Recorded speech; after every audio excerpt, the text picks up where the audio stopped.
I missed that little cough as the intro. That'd have been nice little intro into whatever's going on here. So it's summer vacation, and I still have not been to Disney, but we'll get there tomorrow. Going tomorrow. Going with Gina, actually. We're gonna go have dinner at Carthay Circle. That's what we are up to. Yeah, Yes. we went this weekend. So I went Saturday and Sunday, and then we're going Wednesday, and then I'm going to Pride Night on the 20th.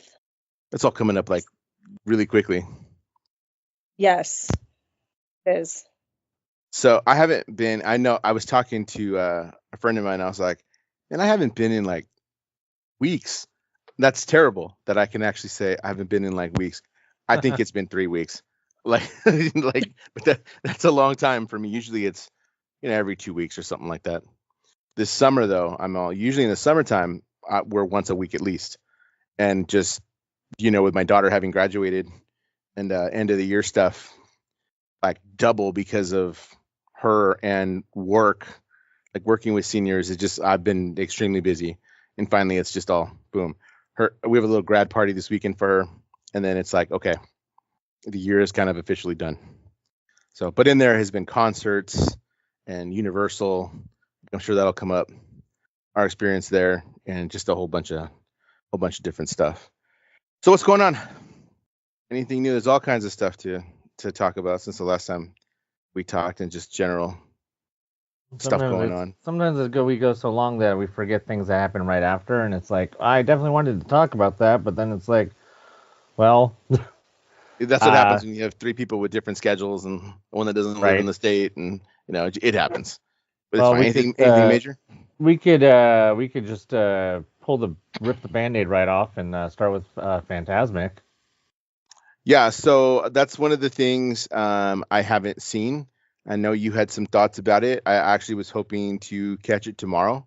Okay. Well, we can talk about it next time then. No, it's fine. Go ahead. We can talk about it now. That's fine. I'm not one of those guys that like, oh my God, spoilers. Like everybody knows. I mean, what's there to spoil other than there's no freaking dragon? Like, are we supposed to? I mean, you haven't seen anything? I have seen nothing, but I don't. Live stream. Because I saw it last night on live stream. I mean, a lot of the stuff that they had already changed, notwithstanding, that I don't care for. Skipping straight to the end and addressing the fiery dragon in the room, which of course there is no dragon. There's no dragon at all. They don't even pretend like there's a dragon. Now it's just Rita Repulsa looking Maleficent rising up onto her pedestal and presumably fighting Mickey from the top of a pedestal, because there's nothing else you're supposed to presume from that, because the whole point of her getting up on that pedestal was supposed to be her transforming. That was the whole illusion of it, was she was transforming. But when she gets to the top of the thing and then there's no transformation, what the hell is that supposed to be?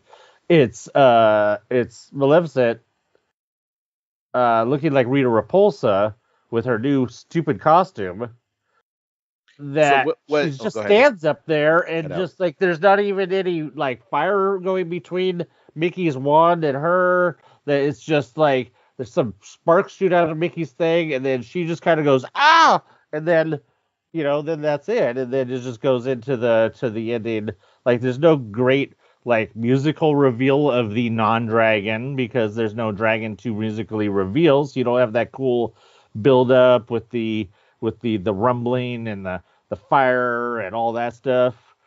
Somehow fire appears. I don't know where the hell it came from, because it certainly did come from the dragon. But yeah, it's very nonsensical. They could have very easily, just to go into things that they could have done, they could have very easily have just put a projection of the dragon. B-roll. It could have just been B-roll when the dragon was down. Right. And it would have probably been better, if we're being honest. Well, because originally when she transforms into the dragon, it cuts to a shot of as she rises up, and then it does that musical swell, and then there's a projection of the dragon from the actual animated movie, and then then the screen drops, and then the full dragon is there. But now there's none of that. It's just she rises up, and then there's nothing. It's just she fights Mickey, and then that's it. It's like, well, why even have her rise up? Just have her stand there. Because it just like the whole point of her rising up was her becoming the dragon. And if she's not going to become the dragon, I don't know. I want to talk about this also, but just to point out that if anybody wants to be like, well, why project it? Because you can, because you have that footage. You have thousands of hours probably of the Phantasmic dragon that you could have used on a projection. You have the actual dragon from the movie that you could have used. And we know that you done it because I'll get to it in a minute after I'm done ranting about this, because the return of Peter Pan and Hook in the pirate ship, they limited them. The TikTok float did not come back, but there is a projection of TikTok when he is mentioned onto the screen, which that wasn't there before. So we know that they can do it. We know that they can do anything they want. Well, why have Rita Repulsa rise up to the top of a platform and then just do nothing and just stand there while Mickey attacks her? Because it just seems really pointless and dumb. And that's basically my thoughts on that. And I'm just gonna clarify that I keep calling her. If you see what she looks like now, her new costume, you'll understand why I'm calling her Rita Repulsa, because she just has like weird green. Did you see it? Gina? Did you see what she looks like?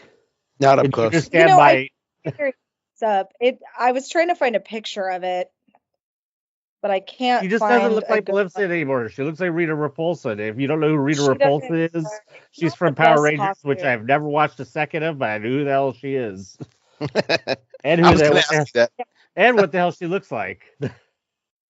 Well, that's what I knew you were referring to, because I've seen pictures of Rita Repulsa. So I was like, oh, I see how it's Maleficent based. Yeah, sure. Because she has the same the ears thing, and the one the Maleficent they're using now, costume they're using now, just looks way too more Rita Repulsa than it does Maleficent. Did you find it? A picture. I did. She has like a green. There's like a green that wasn't there in her costume before. I don't understand what they're doing. If I can we? Yes, that's the new. Wait, maybe. Yeah. It might be. Yes, and also she's holding that big. Picture. She's holding that big orb thing, which is also a Rita Repulsa trademark. There we go. Yeah, that's it. That's the end. That's what it looks like. She just rises up on her little thing, and her and Mickey have it out. It's about the most least melodramatic. I don't know. It's just really bad. It's anticlimactic. I think they could have done a better job. They rushed. That whole area is such an S show right now, and they're really lacking. They're getting rid of a lot of entertainment there. They don't have any entertainment in the restaurant. What the heck is the restaurant called over by Big Thunder? Golden Horseshoe. Yeah, they got rid of all the entertainment there. They got rid of the show over at Avengers. Yeah, because I saw a video from I don't know if you guys watched Lisa Land at all. They got rid of. She was there for the last day of the piano player at the Golden Horseshoes.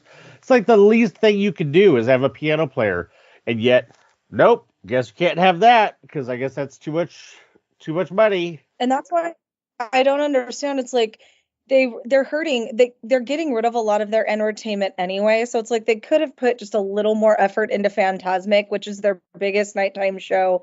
They're selling a lot of tickets, like for those dining packages. Oh my gosh, I was watching a live stream last night, and they went to sit down, and they jumped up. Multiple cucarachas crawled right on them, because right where they're sitting for the dining packages is the drain, like the sewer grate is right there. Yeah. So he showed on shined his light. There's like a whole little family of cucarachas that were just chilling, So the guy said, he's like, I do not recommend spending all that money on a dining package just to sit down to watch Fantasmic and have to share the ground with the cucarachas that are there. No, I don't. That's just. That's funny because I also saw a video from her where she did both. She just did a video where she did both dining packages. She did the Blue Bayou and the Zocalo one, and she had no complaints about the seating. I was just gonna say that's I guess at least it must have been the day. She just had, it was a bad day for those people with the cucarachas. Looking for water. It's been hot. It's been humid. Come on now. Maybe I don't know. No, it's cucaracha season right now. Like it's they're there and having a good time. Also, but she rarely says anything negative. She's like Miss Positivity Queen. That's why I like watching her, because everything's always great. She never has a bad day when she goes to Disney. Like she's never bugs. I don't know. I disagree. I think that sometimes when she has food that she doesn't like, she will make a very distinctive face, and you know that's when she doesn't like something. She's like I had better, but I know she's not a very critical person, which is fine. I watch her because she's not. But yeah, but she's also not a shill either, so. Yeah, she's pretty cool. I have no complaints with her. She's a cool person. But what my point with Fantasmic is Disney is raking in the dough. Like they're raking in money, selling those packages. It's like, can you just put in just like an ounce more effort into the climax scene? Like just like a little bit, my man. Just like a little. Like, come on, guys. Because they did nothing, basically. They just said, okay, well, the dragon's gone. Oh, hell. Oh, well, we can't even be bothered to make a projection of the dragon. That's just it. I have no problems. Murphy sucked. That's why he was called Murphy. We get it. But like you had a B plan. Just do that. Like that was fine. We were all cool with that. Nobody complained. No. And it's like now they got away from that, and now that whole scene with her being on a pedestal doesn't make any sense. No, like, it doesn't. It makes zero sense. She could have just chilling off. She could have been, stage left over there, and it would have been fine. And she doesn't have to be up there. Exactly. And they didn't have to redesign her costume. Yeah, I mean, I don't know if they decided to make it more of a night-friendly glow thing. I don't know. I know a lot of people, me included, I like seeing Peter Pan back. I know he's problematic, but everyone is. No. I mean, we can switch bases and talk about that. Yeah, no, I mean, that's what I call a 2 steps forward and 1 step, or 1 step forward and 2 steps back type of thing. Is they really made a lot of friends by bringing back Peter Pan, because a lot of people were super opposed to taking it away and making pirates. But then they mess up the ending, so it's like, well, what you lost any points that you made by bringing back Peter Pan. But we could talk about Peter Pan because it is virtually identical, other than the fact that there are now Lost Boys on the deck, which there weren't before, apparently, running around. No, I think it was just pirates, and then Peter and Wendy. So having the Lost Boys represented is cool, and then all of the dialogue is exactly the same, because I could as it was going on, I could say it, do it all in my head, just like in the old days. So at least they brought that back and didn't change literally anything about it, other than the elimination of TikTok, which, as I said, he is still, as he's being referenced by Peter and Hook, a projection of him shows up. So, like I said, it can be done. You can eliminate one thing and put a projection of it to still show us, oh, that's what they're talking about. Yeah, and it's simple for them to do. Like, I mean, we talked about that New Orleans little show. Like, look how good they can do with the animation. So they could have even added new animation to it, like they did for that, because it's so crisp and so clean. That little show that's there on the river. I don't know. I haven't seen it. Like, I mean, I'm a big fan of the song though, so I know I'm gonna be doing the little wave when Mickey does. But like I said, the plan was to try tomorrow to catch the late show. I don't intend to stand around for hours to watch that, nor can I actually at this point to watch it. But nostalgia. I don't know. We'll see. I'll judge for myself. But like I said, you're right. It doesn't make sense. And I haven't seen it. It's still about 70% a good show, because there's still 70% of the original show is still there. So it's still 70% a good show. If you could, unlike some people, if you could just be like, just pretend for a minute that the bad things don't exist, and then just kind of shut them out for a minute, and then as soon as the good things come back on, and be like, okay, this is a good thing. I mean, it seems to be kind of the universal consensus is like, well, the show's still the show. It's just you're missing a key element. And no matter what you think about the decision to bring back, Peter Pan, I mean, the pirates scene, kind of iconic, man. Like when in the 2.0 version, it was very iconic because you could be in the park anywhere and hear boom and knew here comes the freaking pirate ship for the pirates portion of Fantasmic. Like you just knew it. And yeah, that was no matter what anybody thinks about Johnny Depp as well, he's over, man. Yeah, but the boom goes back to when it was Peter Pan anyways. So that does it? I don't remember that part. It's yeah, been a while. The boom was always iconic from when it was Peter Pan. So that's how you knew the ship was coming. Well, look at what I just did. I just equated it to a different generation. And exactly. Said, so yeah. That's all right. I mean, each person's allowed to have their own preferences. And I like them both. I'm sure I'll enjoy Peter Pan just as much because I grew up with Peter Pan. It's just Johnny Depp and the pirates thing. Yeah, it had in my early 20s, had a fantastic run. I mean, they're really good films, for what they are. So yeah, I mean, they still exist there in the ride. So I mean, characters still out and all that kind of stuff.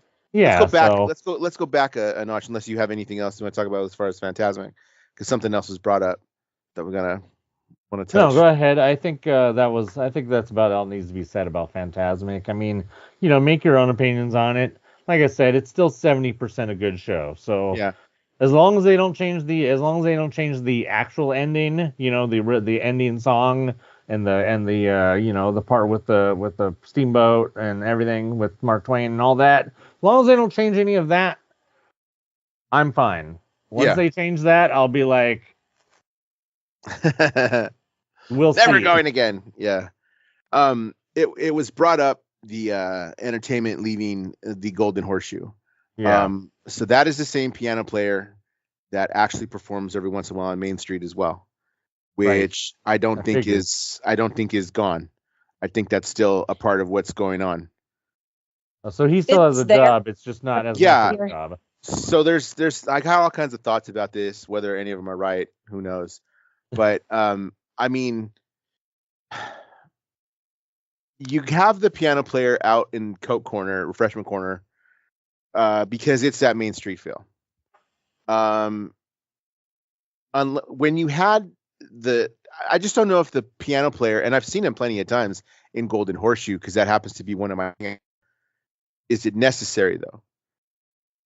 My question is it necessary? Because that's a functioning restaurant. They kind of want you in and out.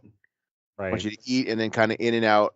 The corner is just kind of a hangout. Which is why they got rid of all the other entertainment in there to begin with, is because they don't want people hanging out in there. Right. And that's what was happening with Billy Hill and the Hillbillies. Like we would go specifically to watch that show. So and I just thought about this too. I mean, as you should. It's a little bit. It's a lot easier to get a seat in there than it was when there was the shows in there, when Billy Hill and the Hillbillies and all that kind of stuff. It was hard to get a seat in there just to get something to eat, much less watch the show. Wasn't so bad with the piano player. And now, like I've been there a few times, I think since, and it's not a problem. My table. I think there was more than like two people. Before I say the one thing I'm thinking right now, I want to go back and say, do you think that he was doing? I'm going to call it Coke Corner because Refreshment Corner is effing stupid, and I don't ever want to say it because it's stupid. So, at Coke Corner, do you think that he plays there? Was he playing there and in the Horseshoe in the same day, or was it like, oh, here's your shift is here at Coke Corner, or your shift is at Golden Horseshoe? I think it was the latter. I don't think it was the same day. I think it was you got a day over here, different days. Over here. Yeah, because I've been there. Gina, we were there when he played. Yeah, we were when he played there, and then I was there oh my gosh, I can't remember how long ago it was, less than a month. And then I recognized him from the Golden Horseshoe. And I was like, oh, this is the piano player. And he did something odd too. He played and then he got up and walked away, like almost like he had to go to the bathroom or something. It was really weird. He disappeared for like a couple minutes, and then came back and played a few more songs and disappeared again. It was really weird. So I don't know what their scheduling is like. I don't know if I was just one-off type thing, but that's what he does. But I was just wondering if he was playing them the same day and he was maybe playing Main Street in the morning or something when it's not so busy on Main Street, and then once Main Street started getting really packed, he would move to the Horseshoe or something like that. But it's more likely that he would just play he was playing Main Street in the morning, and then just the shift would stop when it would start to get busy. Yeah, which is what I think happens. Because you don't want people there. You don't want people hanging out there when it's Main Street is stupid. Right. Because that just causes more of a problem. Which brings me back to the other thing I'm not going to call it a conspiracy because that term has been overused. But I think that there's a conspiracy. That there's been a conspiracy for several years in Disney because somebody, whether it was Chapek, which I wouldn't put it past him because we know he was in charge of Disneyland at one point, went through Disneyland and said, you know what, people are staying in the same spot too long. And then they did this whole research of why people are staying in the same spot too long, and obviously it came down to entertainment causing them to stay in the same spot too long. So Disney has been systematically getting rid of entertainment over a long span, going all the way back to the removal of the bans at Tomorrowland Terrace. So it's just been a long process. I mean, we've talked about through multiple podcasts the elimination of entertainment going back all this time, and we know that it's been a problem. But and I know I'm not really saying anything profound. That's saying that it's been like an issue, but I just think it's really something that you're going to get to the point where there's no entertainment at all because they don't want people to stay in the same place for longer than need be because they can't do anything about people eating. I'm not sure you're on point there, and I'll tell you why. Because go ahead. Yes, they did get rid of the bands at Tomorrowland, which we were there religiously, right? Yeah. We loved the bands at Tomorrowland. We'd go just because of who was playing. I mean, I literally told a person that she was stupid because she only came to Disneyland, had a Disneyland pass to see the bands. Yeah, well, yeah, anyway. But they transitioned from that into doing those little night parties, right? So there's a couple of things that factor here. One is if they're doing those little character dance parties, well, those people are employed by Disney. Right. They don't have to pay extra. Right. The bands are not. No. They're not employed by Disney. They're third-party contractors. Now, some of the bands made up of, I'm thinking specifically of Thomasina, her band was made up of people that perform in other places in the parks. So, but I'm not sure if they're paid on that same contract or if it's like, this is a third-party thing because we have this band that exists outside of it. But yeah, but that's not really the excuse with Mad T because Mad T was all made up of people who actually worked at the parks. Yeah, I think Mad T, and I know what you're going to say, but I think Mad T just kind of ran its course. No, I agree that it's time for something. It's time for something new. So that just, you know what I mean? That just happens. There was still a very big fan base for Mad T, though, and it could have ran for several years, and there always would have been people there. We're coming up to something about that as well. But bands like, I mean, I have seen the Suburban Legends had played, the Tomorrowland quite a bit. I've seen the Fab Four, the ones that performed in Vegas. Right. I've seen them there. What's that guy's name? Bruce something, that one that was the Elvis impersonator. Yeah, Bruce Scott. Performs all over the world. Yeah, right. Bruce Scott. Yeah, so Disney doesn't own them. No. You got to pony up for them. So you're already taking care of some payroll that's there. But the reason I even brought this up is because when they do those little shows with the characters and stuff, they do them every half an hour for 20 minutes or whatever it is. So you're still getting people that hang out there. So I'm not sure that's the reason why. Plus, you still have the Disneyland ban. Yes, we talked on another podcast back in the day about how they went through the changes with the Disneyland ban, but the Disneyland ban is still very active, as are the Straw Hatters, as are the Dapper Dans. They're still doing their thing on Main Street. Like Gina and I, not that long ago, watched a show on Main Street with the Straw Hatters that had characters and everything, and they held us there for 20 minutes or whatever the show was. I don't think it's the need to get rid of entertainment completely, because always going to be... I would call all those examples you gave, though, are small, self-contained entertainments that can move around. I think that's what they want. Yeah, that's what I mean. That's what I was just saying. I think that's what they want. That still, though, still favors my argument, though, that they don't want people in one place. Right. I will argue that, though, that they're not trying to get rid of entertainment. That's not the reason. At DCA, during the festivals, they have multiple people at different stages doing different things. So DCA DCA, they don't give a shit about what's going on over at DCA. Nobody gives a shit about DCA. That's why they have that shit, because they want people at DCA. But they're getting rid of now, granted, I think 3 people like the stupid Doctor Strange show. Doctor Strange wasn't exactly pulling in the crowd. Let's talk about that. Well, see, once again, that's another one. At DCA. So it's like, are they doing it so they can pull different things in, or were they just like, the show isn't working anymore, we're going to do something else with it? Like, they're still going to have them doing the meet and greet. I mean, and I think there's only the one dude who does Doctor Strange. I don't think that show I'd like to give them the benefit. Time. Yeah, I mean, that show was kind of lame. I'd like to give them benefit of the doubt. And the reason they removed the show is because they're going to do something else with that space. And I got it. So here we go. So have either one of you seen that show? Yes, I saw it originally when it first came out. Okay, I'm sorry, Gina. What did you say? I said reluctantly. Yes, I did. It wasn't great. It's a one-time watch. No. It's a one-time watch. There's no reason to watch that show multiple times. Right. It's a one-time watch. They did rotate the secondary character a couple times based on what movie was just out.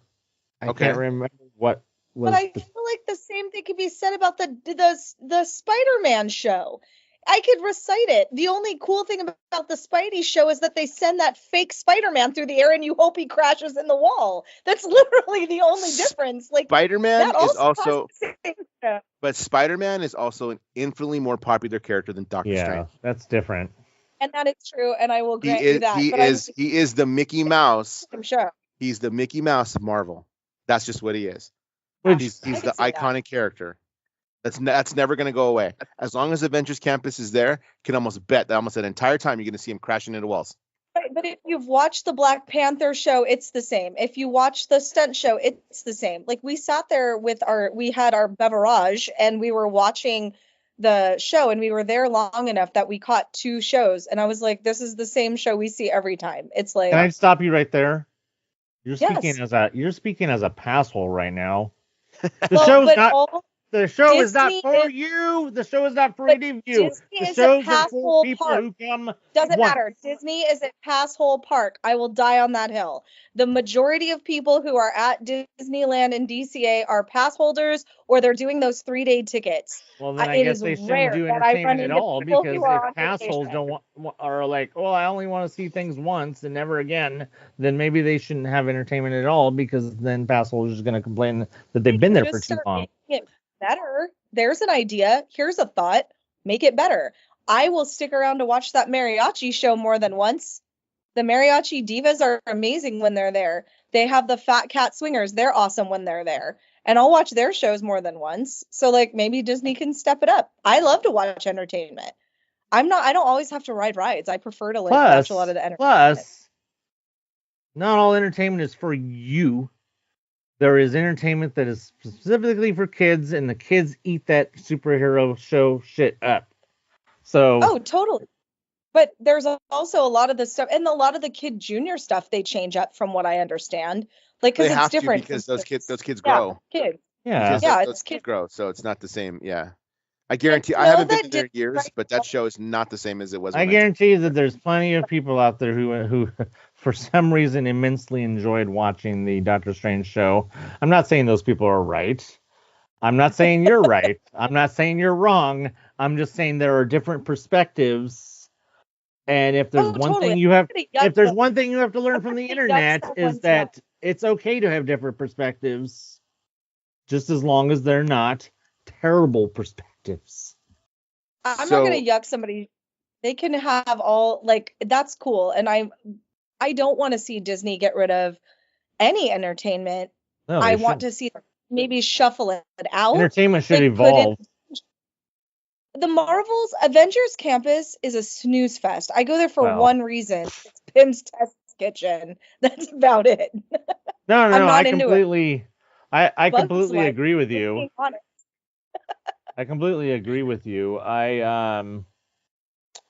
Yeah, the only thing worth going to that place for is Pim's Test Kitchen.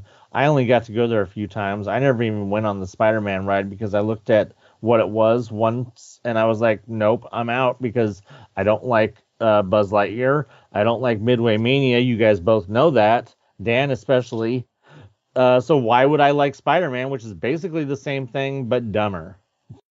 So I don't mind that ride. I'm like, give me the freaking real Marvel ride that you guys promised us how many years ago? What is this bullshit? What is this whole entire land? Meanwhile, Japan has Fantasy Springs, which don't even fucking get me started on how good Fantasy Springs is. Where the fuck is our Fantasy Springs? We're never. Wait. Disneyland Forward. Don't even at me. We'll all be dead before Disneyland Forward even is done. Yeah, that's got a lot of hoops to jump through still. I mean, I'm still looking at that 2030, 2032 range where we're supposed to all be dead by. So I'm not holding any hope for anything that's past that, which Disneyland Forward is all looking to like 2035. So I will tell you, on a construction front, I went on the train because I love doing a grand circle tour on the train. Especially now that they did all that extra stuff over there by Galaxy's Edge. Yeah, I'll tell you, I love that going on there. But you could look into Critter Country now. Oh, it is I am really excited to see what it looks like when it opens back up. Because they have it, I mean, it is just like, because they closed Pooh and that whole area. They're going to close Hungry Bear off soon, and that's going to be a dead end, which is going to be a nightmare. But for people moving wise, but I cannot wait to see it because I think between having the new Tiana's with that new area and them updating it and having the new line at Haunted Mansion, I think that's going to look so nice over there.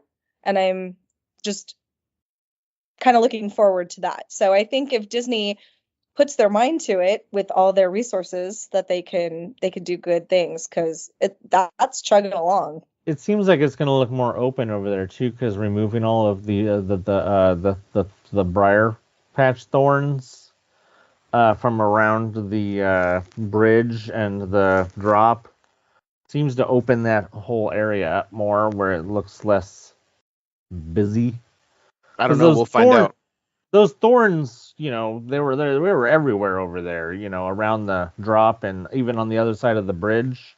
So they kind of made things. You know what I'm talking about? Yeah, now I do. Thorns. Yeah. Mm-hmm. Yeah, those things, they kind of made things busy over there by the bridge. Now, once with them being completely gone because there's no reason for them to be there, all of that looks open now. And I think it looks better. I still don't like the idea of the whole, the mountain is a salt dome. No, stop it. Salt dome. What the fuck is a salt dome? I know it's a real thing, but don't even at me. That does not look like a salt. Well, if you saw the Walt Disney World version that they just opened up and had cast previews of, I think they did a cute job. I think it could have been better, like anything. Like the concept art looked amazing, and by the time they got around to like finishing it, I think that it's okay. But I think they did a cute job of an overlay. I think it was time. I'm not one who's, I don't have a lot of nostalgia for Splash Mountain. I don't really care about any of those characters. I have no love lost for them. And I think that the new overlay is going to look adorable. I like the idea of having the Tiana area. I don't know. I personally think that it's going to look really good but when you look on it, if you get a chance to look or see any of the construction updates, they really they tore that area up. Yeah, I was shocked. I think it was a Dylan video that where he filmed in there, and yeah, it looks pretty crazy. Yeah, I will say that I didn't inherently think there was anything wrong with the ride itself of Splash Mountain. Holding a ride accountable for the sins of the movie always felt was unfair. But that being said, the Tiana overlay is way better.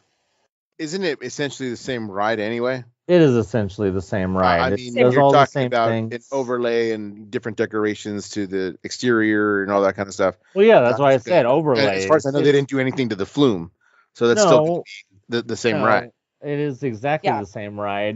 Different decorations, different songs, different vibe. A lot of really good animatronics, like way more Tiana animatronics than I expected. Way more Mama Odie animatronics than I expected. Speaking of which, did you see the video of actual Mama Odie on the ride yesterday singing the song? I did, but I have to seek that out because I love Mama Odie. I thought the whole shrinking thing was kind of a weird. It didn't really. On the video, it doesn't work. It probably works better in person. The whole part where she shrinks you. Spoilers. Yeah, that kind of stuff just doesn't translate on video. No, it doesn't. I mean, it worked on Journey Through Inner Space because it was designed to do that, but it didn't really. But it's such a brief moment that it's like, well, what was the point of it? But other than that, yeah, it was. All of the animatronics look great. I don't know what's supposed to be going on. I don't know what the story is really, but I haven't seen the movie, low key, so. Well, I think it takes place right after the movie, right? Right. It does. Yeah, because there was people complaining about Dr. Facilier not being in the ride, and it's like, well, yeah, he's dead. And they're kind of shying away from the fact of the voodoo aspect of it. They're kind of like not doing anything with that. That's all like because it's after the movie. So it's like people were kind of, the biggest complaint I heard was that there's no like villain arc and there's no like conflict, but there's not supposed to be for that ride. It's just like, okay, look at how awesome things are post the movie, like we're all living in a great land and we have our restaurant and everything's happy. It's just like a happy. Rides don't necessarily need to have number one. Rides definitely don't need to have a villain because that's ridiculous. Like, where's the villain in Pooh? The blustery wind and the heffalumps. Where's the villain in Space Mountain? Oh, that doesn't count because it's a roller coaster, I guess. Because it's moving the goalposts. It's stupid. It's like, last time I rode that, it was hyperspace, so it was the Empire. Well, I guess that's true. And then it was the Ghost in Ghost Galaxy. The Ghost. He just kind of hangs there. He doesn't really do anything. No, he doesn't really do anything. He's the worst villain ever if he's supposed to. Maybe that's why they don't bring it back. Have they not? I don't think they have. Oh, I'll have to look that one up. Don't quote me on that. But anyway, all back to say that people were real quick after the unionization of was it the actors? Unionization that just happened, right? Yeah, because that's what people were linking. Yeah, people were linking the show. Doctor Strange, and here's the other one, the Pixar Club. Oh, I didn't know about that. And the Pixar Club. Know what that is. Okay, so neither did I. So there are these signs. Let's see if Gina has seen them because I'm sure they're still there. We'll see them tomorrow. There are these signs that say Pixar Club outside of that Monsters Inc. area, which is where, ironically, they have live performances on the stage. Say again. I said they canceled that because it sucked. That's where I'm going with this. But people were real quick to point out, oh my God, performers just unionized, so immediately they canceled this show. And I was like, first of all, I've never heard of this show. And if you read articles, you see that it turned into, from what it was supposed to be, people thought it was going to be like something like a Mad Tea, like just to do that. And it never really was. It became a place where little kids jumped around and danced. And that's not what they were going for. So the solution is simple. If something doesn't work, you get rid of it, even ending it early. Hey, no one is doing this is not working how we thought it was going to work. Why are we pouring money into this to do this thing? Just cancel it, 2 months early, because it was supposed to run for another 2 months. So I don't think it had any link between that and Doctor Strange. I don't think it had anything to do with them unionizing. I just think they looked at it and said, look, here's a cost-cutting measure we can make because this just isn't working. Because now I think all they're going to do is show video clips and some other stuff. The Doctor Strange one may be because of it, but that I don't think so, even because you only had 2 cast members doing that. I don't know. It just seems like a really weird time to finally end the Doctor Strange one, though. Why now? I still don't view it as that. I still view it as this shit just ain't working. It could be. When it first opened, they could have been getting ready to. They could have been wanting to axe it for a while, and then this was just the excuse they needed. Maybe. That could totally be plausible. Because remember when they first opened that, it was lines to get in. You had to line up for the next show as soon as one, and I never. This is how I didn't even know it was still going on. I literally did not even know it was still going on because I never see anybody over there. That's how popular that was. So like I said, I mean, then they started. Say, hey, we can axe it now. Let's just get rid of it because this guy is still going to do. You're only using 2 cast members anyway. You're going to use Doctor Strange, who's still going to do appearances around Avengers Campus and whatever other character got involved in the story. The one time I saw it was Thor. So that's what I was saying, is that they started flip-flopping that character. It's like, well, whoever they were, because I think they were using Thor right after, and they happened to also have Thor in the park. So, but then they would switch the character to whoever happened to also be in the park, I think. Like, I think at one point it was Mantis. Then I think it was Black Widow. It just kept changing or something. And it was like, it was just really confusing because I think the original premise was written for it to be Thor or whoever the original character was. So at some point it started where it didn't even make sense for the character who was coming through, because they come through the doorway or something, right? Right. They come through the doorway that's back there. Yeah. Right. Yeah. So, you know what was it was originally. Was it originally Iron Man, and he was supposed to be coming through the portal from where's this Iron Man ride? Where's the Iron Man ride? Yeah, there's an Iron Man ride that's in Asia. Wherever the Iron Man ride is that's in Asia, that opened about the time that Guardians opened, because there was that's when they started the whole Marvel ride cinematic universe thing that they announced and then they had the manhole over there that's on the side, the thing that's supposed to be the vault. It was supposed to be all part of this whole Disney Parks Marvel cinematic universe. But they had the ride over there, and then they had that one show that was next to that stage facing, that's where all the community groups do their little stage things. Yeah, where Club Pixar is. Is that where Club Pixar was? Okay. Yeah. There was a show there that had S.H.I.E.L.D., I think. I don't remember after what movie it was. It was around Infinity War or something, maybe before that had them talking to Tony, and he's supposed to be in whatever at his place at the other park. And I think the long story short is I think that was supposed to be in the Doctor Strange show. I think it was supposed to be Tony at the other Iron Man at the other park, and he steps through to come here. I don't remember what Thor was talking about other than say it has something to do with beer. Grog or something. That's all I remember. Like I'm telling you, that show just is. It was forgettable. I'm not going to go on a limb and call it bad. It just was like, it's something you do one time. You're like, I've seen that. Let's move on.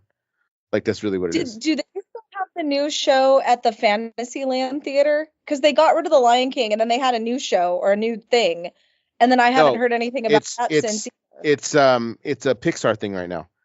It's like Play Pixar. It's like a meet and greet with a bunch of characters. Yeah, it's a Pixar party thing. It's basically Diggs did it and checked it out. Yeah, it's basically like the things that they would normally the dance parties that they would normally do at Tomorrowland Terrace. It's like that, but it's at Fantasyland Theater for some reason. Because they have props and stuff and a bunch of characters. So it's a little bit more than that, but it looked cool. It's something I do want to check out. I just haven't done it. But then so was the Club Pixar thing, and that didn't pan out. And then also they have the little shorts too, right? They like back where Ms. Marvel used to be. That's a bunch of half Cadillacs and a big screen, and all they do is show Marvel shorts, and you watch the cartoons from there. And they see the games I didn't even see. Like this, it's weird the way they do this because the games don't even come out until 4:30. Yeah. So when I was there at 3:00, I saw no games. Diggs was talking to me, and he's like, "Oh, I saw kids playing this." I'm like, "What the hell are you talking about?" Like, yeah, they got games over there. They're doing it in the evening, almost like, you know how Knott's did Summer Nights, where like they didn't bring out like certain things until the evening. It almost has like Disney was trying that. It's funny, we walked into DCA and they have all the food booths still for the Pixar food thing. And I looked at Aaron and I said, "Oh, are they still doing this?" And he's like, "Yeah." And I'm all, "Oh, I forgot." I'm like, that is so long. They're not giving it. Yeah, they have the big, like, where it's Pixar Fest, but I totally forgot they were even doing all the different foods and stuff, like a food festival, not a food festival, until we walked into DCA and I was like, "Oh, there's still booths here." Can we go back? Just feels weird. Can we go back real fast, several episodes to when I predicted that the booths were going to keep just staying up and they were just going to keep having food festivals continuously until it never ends? Can we go back to when I predicted that? I think that was around Christmas when the holiday one was. Yeah, I'm just going to say called it because they haven't taken those booths down since then. They've just found every reason to keep them up, whether it's for they used them for it was the first time they used them for Lunar New Year because they were used for that. Food and wine, and now they're doing a brand new, not a food festival, Pixar Fest. Right. And then after Pixar Fest, if they don't take them down, there's nothing for Halloween, so it wouldn't be until August. Right now, there's nothing. Right now, there's nothing for Halloween. We'll see. Hey, honestly, it's just not a bad idea to have them out. No, it's not. I'm like, you might as well. Yeah, for just different types of food. You know, you divert away from the restaurants, making them a little less busy. Yeah, and they've already proven that they can still do parades with them there. So. Yeah.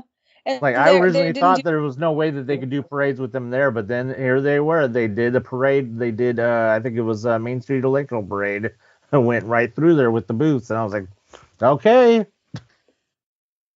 Yeah, they have a parade over there too at DCA. I haven't seen it. I mean, I saw it on like a live stream or something, but I didn't like stand it. I'm not a parade person. It's not really my thing. If I happen to be near one, I'll watch it. Like I've gone with Dan and we've watched a couple, like we've stood around, but like that's not the first thing I go to. But so I haven't seen the new one, but it looked really cute. Yeah. Was it cute? It was cute, right? Yeah. They don't call it a parade. It's just called like no, it's not really a cavalcade either. It's longer than that. Because the cavalcade, like that's how somebody explained it to me. It's like, it's a little bit longer than a cavalcade. No, this is more than that, but it's not quite the length of a parade. It's about 15 minutes long, and they take multiple breaks. No, it is. It's big floats with all the different Pixar characters from the film. It really is just like a parade. It's just not quite as long. So what's the one? Magic Happens is a good 22 to 25 minutes long. This is like 15. So it's not quite as long, but the floats are just as elaborate.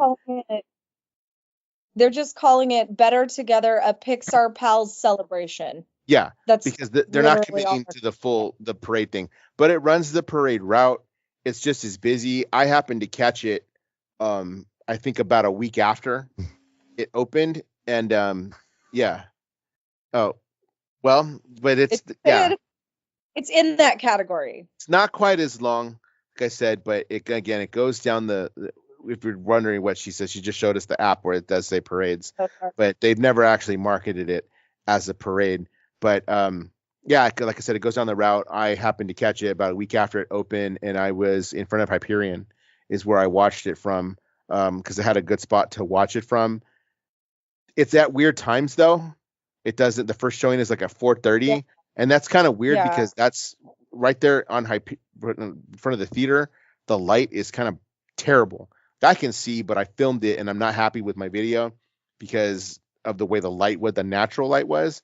But on Hollywood Boulevard, Hollywood Street, in Hollywood land, I can't even forget what that area is called. It was packed, absolutely packed to the rafters. It was so busy over there. So we just saw it from where we saw it, and I thought it was good. I would definitely watch it again, and when I get some better videos, some better pictures, because I'm not happy with the ones that I took. But it was worth it. Actually, maybe that's something we can do tomorrow, the second show. Okay, because isn't the second show 6:30 or something? Depending on how long our dinner takes at Carthay, yeah. Well, it's a 4:30 dinner, so we're a little bit early. How would you rate the that non-parade versus the old Pixar parade, the one with the water? I mean, I think this one actually is pretty cool. I think the fact that you have characters from these newer movies, like the Turning Red float, is freaking incredible. Yes. Yeah. The last float with Mike and Sully, and like it has Luca, and they're in a makeshift pool. Some of the stuff you can tell is recycled, because the Incredibles are on those little scooter things with Frozone, which is exactly from the Pixar Pals parade. So I think it's a step above Pixar Pals. It's not as good as Magic Happens, but it's a step above Pixar Pal Parade. I want to watch it again, just because I think I like the fact that there's all new characters in this, because there is, so many Pixar movies now. Like Joe Gardner is on there, and like I said, Four Town, the band from Turning Red. I think it's pretty cool. I definitely will watch it again, probably a couple times before it ends in August. But yeah, no, I thought it was good. Yeah, and there's still there's doing May and the Turning Red and her mom. They're still doing a meet and greet, and the line is much shorter. Is it now much shorter now? Yes, it was. Which means they'll probably be getting rid of that soon then. Right. Well, it was still popular. Don't get me wrong. It wasn't like one person. I'm surprised they've kept it this long. I figured it was gone with the end of Lunar New Year. Well, I think they're still doing it for Pixar Fest. Oh, right, because it's Pixar. But you know what? I think they're going to they'll probably leave with Pixar Fest then. No, I'm not sure about that, because you know how they still have Judy Hopps and Nick Wilde? I think they're just going to be in the rotation of characters. And that movie happens to be true. And actually, have you seen the movie? Oh, Turning Red is one of the best movies I've seen. Turning Red's amazing. Right. It's so good. It's a very popular movie. Yeah. So I think it's which suffered, of course, from the COVID thing as well. But like it's super popular. I think they're just going to be in the rotation. I don't think they're going to go away. No, that would make sense. So they moved their meet and greet. So if you're at DCA and you're coming into like the Redwood Creek area, they moved Judy Hopps and what's his name? They're back Nick in their Wilde. Old spot. That's Nick Wilde to you, ma'am. I've never seen Zootopia, and Respect I probably won't watch it. That's a good film too, actually. Wow. And then it depends if I might get sucked into it. And then they moved May right in front of the wheel for the water ride. So it's like where the shed ends. That's not surprising. Nick and Judy, when they first came out. Do you remember where they were, Dan? Weren't they on the Embarcadero? They were they were at the entrance to the Hyperion because there was nothing in the Hyperion. Oh, that's terrible.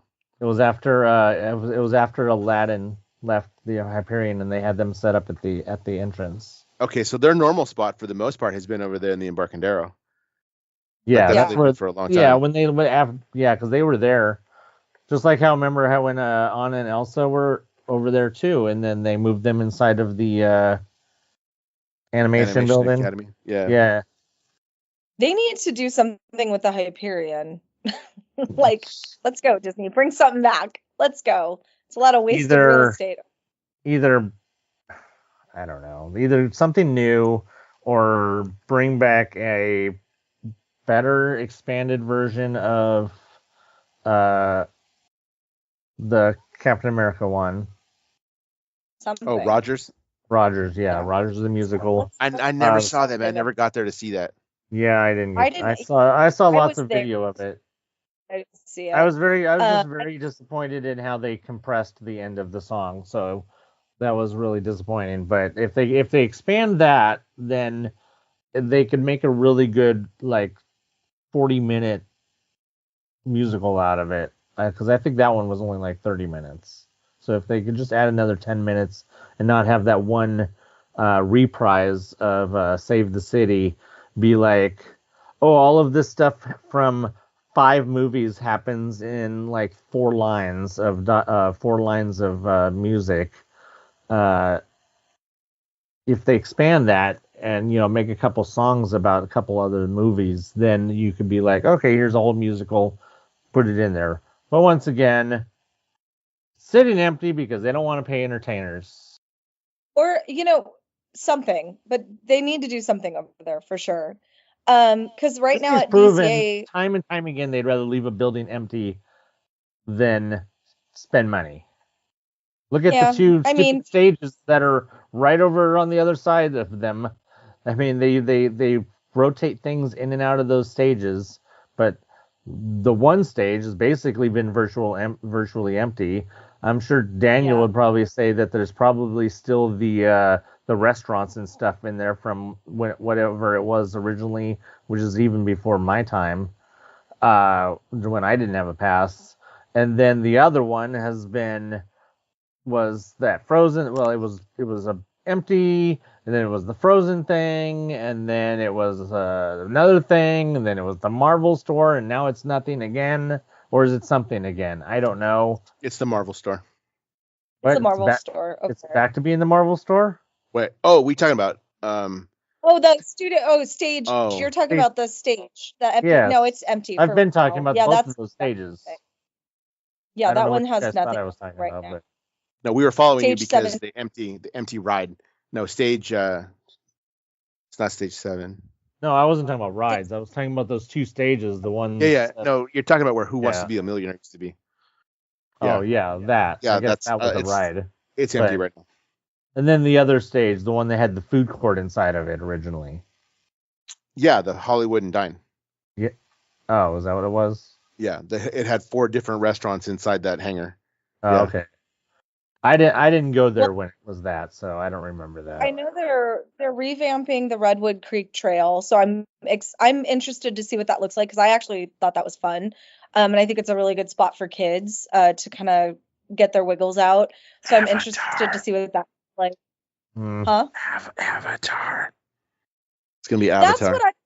No, it's not. That's what I told Aaron, and Aaron was like, I don't know if that's where the Avatar is going to be. And I said, no, they said it was going to be like a walkthrough experience. But if it is Avatar and they bring it back as a walkthrough for Avatar, that would be interesting because I think that would be great. But no, but they already said that Avatar is part of Disneyland Forward. Yeah, I know. Not inside the park. If they retheme the Redwood Creek Trail to be Avatar-esque or adjacent, that's cool. But can we still keep all the cool stuff for kids? Thanks, that'd be great. It fit over there. Then my opinion is going to be super controversial to you because I think they should tear out the whole entire Red Creek Trail, rebuild Country Bear there, and then boom, your new Critter Country. Hold on. Okay. Well, I like having a place for kids because, like, now Toontown has that whole area for kids to run wild in, and it is great. I have heard more than one parent talking about how awesome it is that their kids can go run around, sit down, do whatever, get their wiggles out. Same with Redwood Creek. It was just a really good place for parents to go with their kids. And at the end of the day, like, Disneyland is supposed to be for kids, but I really think it's for elder millennials to relive their childhood. But it's just nice. It'd be nice if they could keep that space for children, in my humble opinion. So here's some things to process about some things you just said right now. Did you see today they made a big deal about Country Bear Jamboree reopening at Disney World? Did you see that? Oh, I knew it was opening soon, but I didn't see that. And I've been busy all this morning, so I didn't get a chance to look at anything Disney related. So Anthony knows this, first of all. # not my park. I usually don't pay attention to what goes on at Walt Disney World. Right. He does not. But I happened to see that. Interestingly, and I don't think you nor I have been over there to visit this, there is a Big Al statue outside Grizzly River Rapids. I've seen. I took a picture pictures with of it. Yeah. He's okay. adorable. Did you have your Magic Band on?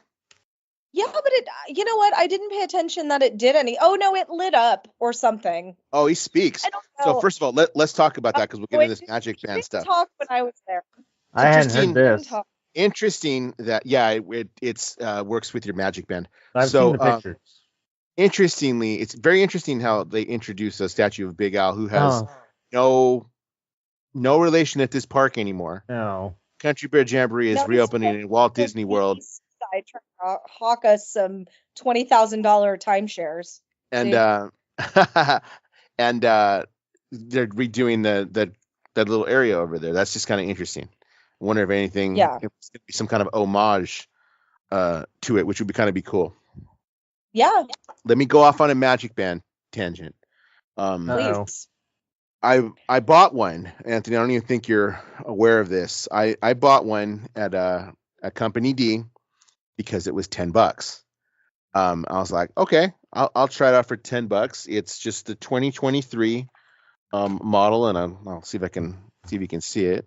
It's simple. Yeah, it's just simple. The band for this is trash. The band is complete trash. It's so bad. You do one of two things. You either buy these little clips like on Etsy or something that just kind of lock in. Or you do what I did, which was bought a 3D printed like basically puck holder, because you can take the puck out of the band. And those are the ones I gave you? These are the ones you gave me. Okay. I created my whole little system of how to charge them. So if you notice, it's held together with a chip clip because it doesn't charge well in the puck holder.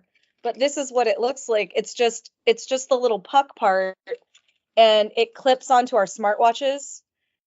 It slides into your Apple Watch band. It slides right into the smartwatch band, and it was so convenient for like getting in the park and stuff. I really liked it, but we didn't really do any of the tricks with it. We didn't get a chance to really explore that part, but I really liked the ease of getting in the park. That was nice. The ease of getting in the park was pretty cool. So I've had a bunch of photos taken with it because I took Bella on that photo shoot. Oh, I took my daughter on a photo shoot at Disneyland with her cap and gown because she graduated high school. Nice. And just went around to all the PhotoPass photographers and had a bunch of pictures just taking her in a cap and gown, like all over the park. Okay. And all they do is scan my Magic Band. Photo shoot. I love it. It worked fantastic. And then they just scan it. I don't have to worry about getting my phone out. Got to pull up the code, nothing. Scan my Magic Band. We're good to go. That part's cool. We had some pictures taken in the Pixar Fest line in DCA. And as I'm waiting there in line, I too noticed my Magic Band starting to light up. And then the sign talked to us. I don't remember what it said because it surprised me, but it started talking to us. And I'm like, it talks? Then I look down and I see my Magic Band glowing. And I'm like, oh, crap. It's interacting with my Magic Band. Where's it like talking to us? From the actual thing itself. So there must be some speakers embedded in there somewhere where it's talking to us. Alice is supposed to do the same. It did talk to us. It did do that one. Yeah. I don't remember what it said either. It does that, and then it lights up with World of Color. So I was there with Diggs, with Daniel, and we were hanging out, and I said, I wonder if this thing actually works. So we were sitting down over by Paradise Garden. I went over to on the edge where the jelly ride is, just to kind of see if it would activate. And sure enough, yeah, with some of the music, it lights up different colors, and I mean, it's cool. Like I'm waiting for it to do more, right? Because it's supposed to be able to do more here eventually. And I might have taken a survey that suggested some of the things like, what would you like it if it did this? Yeah. A bunch of it was like cool stuff that I won't go over because I don't want to sue me. I mean, the whole colors thing and doing things like that, that's simple because that's going back to like the wand and the stuff from the 60th, the wand. The ears, remember the ears from the paintbrush. Yeah, the ears, the paintbrush. I got the Chernobog sipper that lit up. Stuff like that activated with Paint the Night, which had the little sensors on top of the towers. So we know that technology is available to them and that they could do it. So it's good to see them using it again, because they haven't really used it as much as they just threw it at us with Paint the Night. They just bombarded us with that technology, with so many things, and then all of a sudden it was gone. They were like they forgot about it, like they forgot they had it, or they were like, they didn't like it. Because you bombarded us with it. I attempted but those paintbrushes sold out like crazy. They sold like mad. Yeah. Loved them. They were selling on eBay for so much money. I didn't care because I didn't want one, but they were crazy. I thought about it, but it was expensive. Well, let's talk about that for just a second too. So. Let's talk about that for a sec after I tell you this. So I attempted because there's a bounty hunter game with your Magic Band in Galaxy's Edge, and I couldn't get it to work properly. Not yet. Yeah, I couldn't get it to work, but I was also trying to figure out my Magic Band, like how to and I figured it out finally how to do that kind of stuff. But so I will eventually try that. Now I'm not going to go out of my way. Just if we're out there and it's the evening, that's just kind of when I'll do it. So I had it, and then I was talking to a cast member that was as we were waiting for one of the photographers, and she's like, "Oh, do you have your phone out for the thing?" "Oh, I got a Magic Band." She's like, "Oh, okay, cool." And I'm like, she's like, "Hey, that's a nice looking one." She's looking at the puck, and I'm like, "Yeah, it is." I'm like, "I'm gonna tell you a secret. Like, I got it at dude, seriously, I made a TikTok that's been seen like 25,000 times now. Like the views are up there, and it literally is me like, here's my freaking. I bought a $10 Magic Band. Let's see what it does. Crap blew up. 25,000 is very, very respectable, like as far as views on TikTok. But I had a whole bunch of people. Where did you get a $10 Magic Band? Truth be told, I got it at Company D. They were like, "Why are you gatekeeping, bro?" And I told her I got it at Company T, and I got it for like $10. And she was like, "Oh, that's a good idea." She's like, "I know, because some of them are expensive." Yeah, they're $50. And like, did you see it? Like Gina just had it. It's cute. It's nothing fancy. It's the castle. Yeah. It's the castle. It's really cute. And then a lot of people buy them because of the band, and you can get the different themes. But because Aaron and I were talking, and he goes, "Well, if something shows up at Company D and it's like Star Wars related or whatever," he's like, "I'll probably see if I can get one of those instead." Yeah. But this is perfectly fine. And the fact that it's on our watch band, it took a little getting used to, because it's kind of weird to have your watch and then this big old clunky puck. But once we started using it to photo pass, get into the park, if you have Genie Plus, which we don't do, or you need a DAS pass, that it works great, because you don't have to get your phone out all the time and it's not use loading and you know what I mean? Yeah, I can't wait until you don't have to worry discounts. Right. That's what I want to see. I want to see you be able to use it for your discount, and you could just have the, pay with it that way. Or if you're doing mobile checkout on your way out, they could just tap your Magic Band and off you go. And all that's coming. Do mobile checkout. It's supposed to come. And that's what I want to see with it as well. Or linking it, because it's linked to my pass. It'd be really nice if when we went out and we had we went to Trader Sam's or drinks or whatever, you can just have them tap it, and then you don't have to get your card out, and you don't have to pay with your card they could just tap your Magic Band with it, you know? So I guess we like to go to the restaurant. So I guess it's this, where at first I was super hesitant to get one. Like, I don't want to spend that kind of money. It doesn't even do anything yet. I see that. I'm the one that actually told Gina, and I bought those for Gina, that said, look, I found one for $10. I think it's worth it for $10 to try it out. Matthew's still kicking me because I saw an Avengers one for 15 and then I didn't get it. Like I see the value in having the one because it's attached to the thing. Now I don't have a problem if he decides, you know what, Dad, I really like this one, the way the design is on it, or my daughter, I really like the design of this one because we're probably just gonna. Well, they're actually using the whole band because they don't have smartwatches, so they need that, and I had to buy that thing to clip on there. So in that case, okay, if you like this one, I will eventually get you that one because that's the band that you like. You're gonna wear it. Okay, cool. I don't have a problem with that. But me, unless I see something that's like, oh my God, the way that puck looks, perfection. Yes. I think I'm good with my $10 version because of what I can do. That's what me and Aaron said as well. We 100% concur with that. You got to be a huge collector to worry about the band. Right. Or not have a smartwatch. Like if you don't have a smartwatch or you're not into watch wearing, no, it's great. It's really cute. It's adorable. But would I spend $45 on it? Absolutely not. For $10, I'm in. $10, it was great. But there's no way I would spend $45. Now, maybe, again, we have not been to Walt Disney World. I can't foresee myself going there anytime soon because unless I could visit in winter, I'm not going. Yeah, seriously, I'm not going. February, maybe I'll fly there in February, but I'm not visiting Walt Disney World, in the summer, which is kind of the only other time I could go. It's spring break, holidays, which absolutely not. Summer, which no, thank you. Or we have a random week off in February. But aside from that, it would be probably cheaper for you to go to Japan. It would be. No, it would be, and I'm actually not opposed to going to Shanghai, Hong Kong. It would be better. I love those. Once again, Fantasy Springs. Have you seen the videos of it? It's beautiful. I have. It's amazing. They do. I just, you know what? Florida, the Walt Disney World looks cool and everything, but I'll be honest with you. If I went to Florida, I would want to visit Epcot.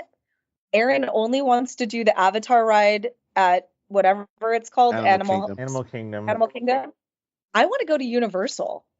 Universal is blowing Disney out of the water in Florida. Their new park looks amazing. The 2 parks they already have, they look amazing. The hotels that you can stay on. The internet. Top notch. If I go to Florida, I'm staying. I agree with what Bob Iger said. Universal's just catching up. Universal's just playing catch up. Yes, Epic Universe looks. Don't even get me started on I have a huge rant about. I could go on a huge rant about Epic Universe and how they're using a bunch of properties that probably in like 10 years, when we're dead anyways, but in 10 years that nobody's going to care about, or properties that. They're trying to make a thing again, like they're Universal Monsters, like they're trying to make it a thing, but I don't think as many people care about the Universal Monsters as they think. Or properties like. It's pretty popular merch when we went to Universal. So Dan and I go to Universal together once a year. I just think that Universal's putting a lot of stock in properties that people may not care about. They've already had to do a complete reversal because the Harry Potter land in Epic Universe was supposed to be completely Fantastic Beasts themed, and the Fantastic Beasts universe completely it flopped, fell apart, and flopped. Yeah. So now they're still basing it on Fantastic Beasts, but I think that there's going to be less of a Fantastic Beasts presence in that land than what was originally conceptualized, because this park clearly, by several elements in it, was planned at least probably going back like 7 years, because there's everything in this park seems like it's like outdated by about 7 years. And I also completely predict that Celestial Park, their completely unthemed central hub area, is going to become themed within 5 years because they're going to realize a non-themed central area is completely stupid. Well, I know that as Disney found out with DCA and they completely rethemed the front of DCA because it was boring and dumb. Well, but that's the whole point. Like, theme parks should be changing with different things. You can't expect something to last 30, 40, 50 years and not cycle through and change. Like, and again, we'll get back to Hollywood in just a second because that's our home. But in Florida, they had that whole area for kids that was like Woody Woodpecker and Popeye. Okay, that was great. My dad loves those cartoons. We had Woody Woodpecker land here at our Universal. But it's old now. And so now they redid it, and now it's Shrek and the Trolls. Cool. They should have done that. Right. So now at Hollywood, they tore out the pet thing, which was cute. It was adorable. We all love pets. We love dogs. Good for us. But they tore it out. Now they're going to build like this amazing looking roller coaster. I'm in, and now Simpsons area is tired. Yeah, they didn't just take the pets out, though. They took a whole entire entertainment theater out.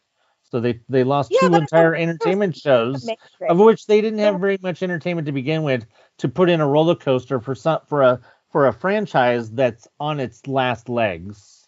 Well, the franchise part, is kind of stupid, but that roller coaster, that's going to look fire.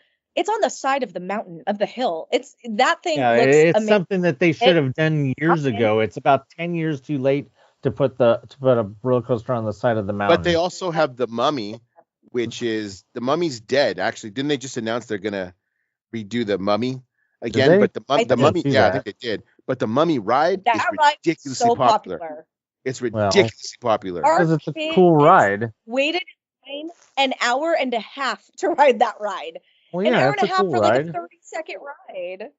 It's a cool ride for what they had to work with. I mean, they had to put a roller coaster inside of a already defined space that they weren't able to expand, unlike what Transformers did when they extended that whole entire building to make Transformers bigger. And Mummy's still a better ride. What, than Transformers? I disagree on that, but I think Transformers is amazing. The Transformers ride was okay, but talk about updating. They took the Amazing Spider-Man ride, literally the Amazing Spider-Man ride in Florida that was built in like 1998 or something like that. That was amazing and very, very technological for back then, but was still amazing even in 2001 when I went on that ride. Mm-hmm. And they upgraded that to be even better with Transformers because it's the same exact ride system. Right. I don't know if you've ever seen video of the Spider-Man ride at Islands of Adventure. I've seen the video. It's the same thing. I know it'd be hard to have video because it was in 3D, but it's the same thing. It's exactly the same thing, but way better. But I know that you can't really compare Transformers with Mummy because they're two completely different kind of rides. That's not really fair. But I'm gonna be better because my ride E.T. that I worked at for several years and put hard part of my blood, sweat, and tears into that ride was replaced by that ride. So I'm still gonna be bitter towards Mummy. Well, The Simpsons needs to GTFO. I would like to see them bring E.T. Hell, bring Back to the Future back to that ride. The Simpsons area at Hollywood is tired. Wow. It was it's dingy and it just looks tired. We did not go on that ride this year and I did not miss it. Last year when we went on it, it felt busted and done. I know they lost the rights, right? Disney took over. Disney owns now. So I'm just waiting for them to revamp that area. I don't know what they'll do with it, but like the Harry Potter area at Hollywood, top notch. I could spend hours just in that section of Hollywood of the Hollywood Park. The Minions ride, cute, adorable. That was fun. You know, I could hang out upstairs at Cletus's for a couple hours. I have, because there's so much to see upstairs at Cletus's. Chicken Yeah, Shack. that's stuff that most people don't get to. A Well, lot of people don't even know. A lot of people don't even know there's an upstairs. Yeah. Have you been upstairs? Yeah, because Have you been it's upstairs? both to eat, and as a chaperone lounge. That's cool. That's a good place for it. It's the worst of the two. Please tell me. I was gonna say, please tell me the chaperone lounge was actually in the little hidden the secret society room. It's the whole big area up top. Oh, the entire second floor is the chaperone lounge. Oh, jeez, wow, that's pretty big. But yeah, no, I love that second floor because I didn't know there was a hidden spot there. Yeah, there's that. You go through that one little door, and it's the Stonecutters. Is it the Stonecutters? Yeah. Or it's something to do with Krusty or the Comedian's Lounge or something. If when you go back, you keep going back to the very back of that, which I think is above Moe's technically, or no, not above Moe's. It's above the whatever the place that's to the right of Moe's. Isn't that the donut place? That's the donut place, right? Well, maybe it is the donut place. Maybe it is above the donut place. I'm pretty sure that's the donut. Hey, okay. While we're speaking of secret rooms, where's the damn room at Red Rose? There's a room at Red Rose? There's a room at Red Rose. There's there's a door you open. There's more seats back there. What, at Red Rose Tavern at Disney? Yeah. I don't know. I'll be honest with you. I've only been inside that restaurant to pick up my food and walk back out. Yeah, usually we sit outside because there's more seating outside, but there's a whole nother room in there with like more seats and stuff. I've seen TikToks and stuff. Oh, a secret room, and I'm like, oh, I forget it's there. Yeah. Well, I know there's a secret, not so secret room at Lamplight, which you could sometimes get. It's like a door, and like it seats like 10 people or something. Yeah, hold on. While we're speaking about Lamplight, I need to. There's a freaking pizza truck in there. So I've been on the quest to like find all these pizza trucks. Right? Have you heard about this, Anthony? Yeah. Oh no, I've seen so many of them. Yeah, me too. I think I've probably seen all of them. But the thing is, I want to see them. Like, well, no, I want to actually see it. Yeah, you should. The video. Yeah, so no, you should. So I've got a whole list, and I've got photos of about 30 of them so far. Have you seen the Galaxy's Edge one? Yeah. Okay. Yeah, it's in the Droid Depot. Yeah. Yeah, and then there's only one in downtown. I saw Disney, people arguing about whether there should be one in Galaxy's Edge because it's out of, People like to argue just to argue. Anyway. Yeah. Back to Universal. Back to Universal. So yeah, we went there for grad night, and I don't know. Gina had something she was gonna say. I don't know what you were gonna go into.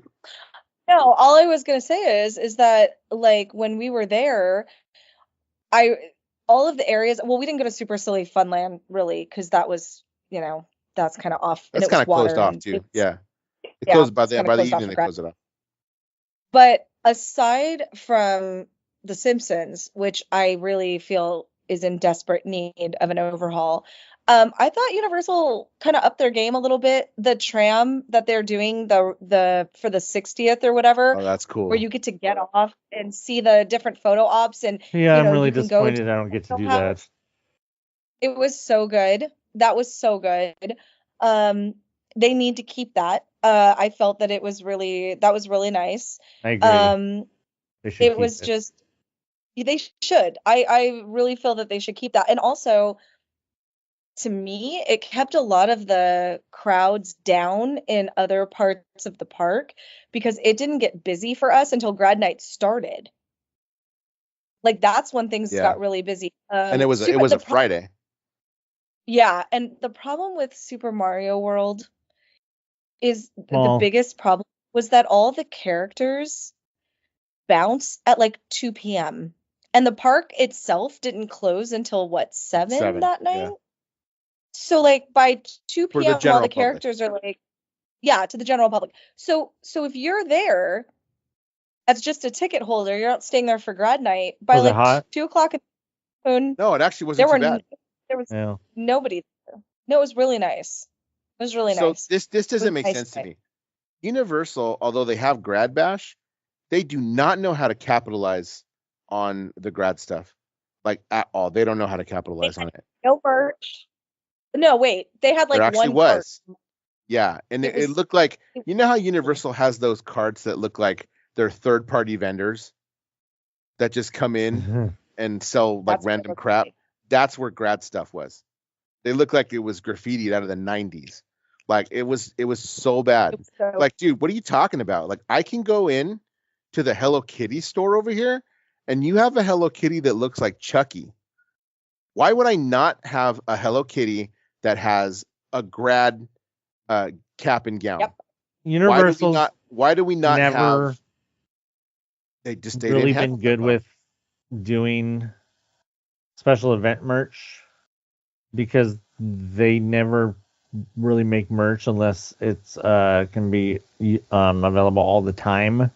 They've made merch for stuff. No, they can't. You can't make that argument if they have the Grinch all over the place. Well, yeah, because the Grinch because the Grinch has been a part of Universal Christmas for 20 years. So why can't Grad Bash has been around for, I don't know how long it's been, but it hasn't just started. It's been around for a while. I don't know. How hard is it to make? I think maybe you mean like because they can sell Grinch shit year round. A lot of date material, but they didn't even have to say 2024. Like they could just say Grad Bash. It like literally our kids. There was none of them really. The merch they bought was not Grad Bash specific. No, it was merch they could get any time of the year. I'll still throw an argument out your way because I went to Universal on maybe about the 18th or 19th of December, and the Grinch stuff was already half off. It was already half priced. So they don't know how to do that well. They should learn how. Even the characters, man, they should have a troll out there with a cap and gown. Well, they should have Mario out there with a cap and gown. Disney has made Grand Nights a whole identity. Yeah. If you look at anywhere else that has Grad Nights, they don't really make it as much of an identity as what Disney has. Because if you go to have you guys done a Grad Night at Magic Mountain? Yep. There's probably hardly any merchandise. How much merchandise was there? They gave the kids a lanyard with a light up cap and gown that said class of 2018. Well, whenever it was that I was there. That's one thing, but that's not merchandise. Yeah. No, but they did something. Well, they did freebies at Universal too. They gave them a drawstring bag. But you could. Because the kids moment, sounds like something Disney would do, because Disney loves their drawstring bags. In that moment, the kids would buy it. Right. Of course in that moment, the kids would buy it. You don't have to have a crazy, ridiculous number of things, but you should have something, because it's like, how easy is it to take, here's this Hello Kitty we already have, slap a cap and gown on it, and now we sell $25. I just think that Disney's been doing it for so long, and they're so good at it that they just. I mean, Disney's been doing merchandise since when I graduated, because when I went to Grad Night, I bought actually, I take it back. I didn't buy it at my Grad Night because I forgot, but I acquired somebody else's Mickey with the cap and gown. So they've been making those Mickeys with the cap and gowns on for Grad Nights since at least the early 90s. Yeah, they've been making them because I have one, and I have a button. I had a button also that was from my Grad Night. So they've been doing that shit for so long. I just think it's just a part of their thing. You're right though. Universal just doesn't know how to do it. Because Universal still doesn't even know how to do a Horror Nights merchandising properly. So they have figured out popcorn buckets.